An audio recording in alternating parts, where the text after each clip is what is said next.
Hello ELT 132, this is Roger Young, and this video is going to deal with 2's complement. To get to 2's complement, we have to talk about 1's complement, and to get to 1's complement, we need to discuss the true magnitude.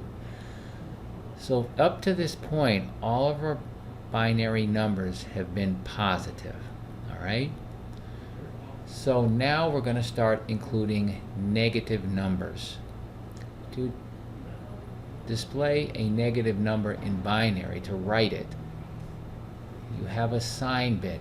The sign bit is the most significant bit in the number. So in this case, this binary number, which is 12, 1, 2, 4, and 8, right? Those are the high bits. 4 plus 8 is 12, so you know the magnitude is 12. But you don't know if it's positive or negative, right? But in this case, since we said this is the sign bit, it's a 0. If it's a 0, it's a positive number. If your sign bit, this has the exact same magnitude, but if your sign bit is a 1, it's a negative number. All right? So when we talk about true magnitude and sign bits, this is what we're talking about. So at this point, circuitry and how you make the chips, it's not easy, or it's too expensive, or both, for the manufacturers to manufacture chips which perform subtraction in this manner, how we learned it, right, with the true magnitude. Instead, they use 2's complement, because with 2's complement you convert, it's easy to convert the number, and then you add it and you get the same result as if you just subtracted it. If you don't understand what I just said, don't worry, we're going to go over it. So first off, the true magnitude form of a positive number is the same as the 1's complement form. Okay, that's because we're talking about 1's complement.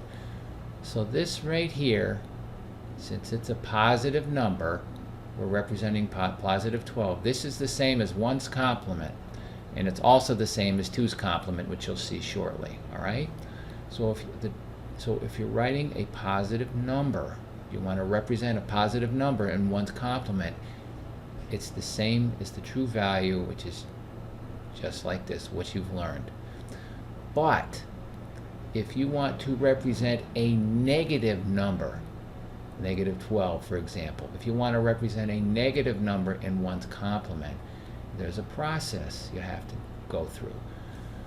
And it's written right here. To find the 1's complement of a negative number, simply write the positive number down of the same magnitude as the desired negative number. So this has a magnitude of 12, right? So we just write down the positive 12, right, which we have right up here. It's 0, 0, 1, 1, 0, 0. Right? I should say it backwards. I'm sorry. 0, 0, 1, 1, 0, 0. That's the same. You get it? Anyway, that was my attempt at humor. So you write down your positive number. Then what does it say? Complement each bit, right? So simply, your 0 becomes a 1. In this case, this is a 1, this is 1. Your 1's become a 0. This one changes to 0. This one changes to 0. And this 0 changes to a 1. And this 0 changes to a 1. This is the 1's complement representation of negative 12. All right?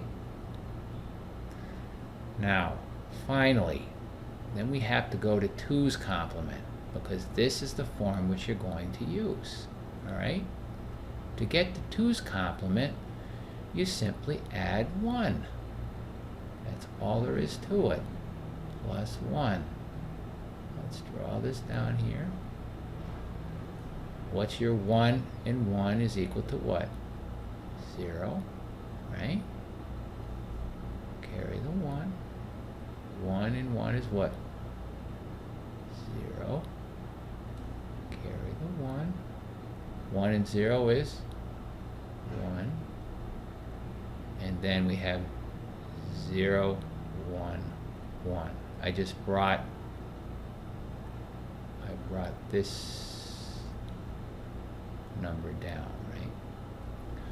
So this is the 2's complement representation for negative 12. All right? That's really the long and short of it. If you know how to get a number in 1's complement, you just add 1 to it and you have the 2's complement form.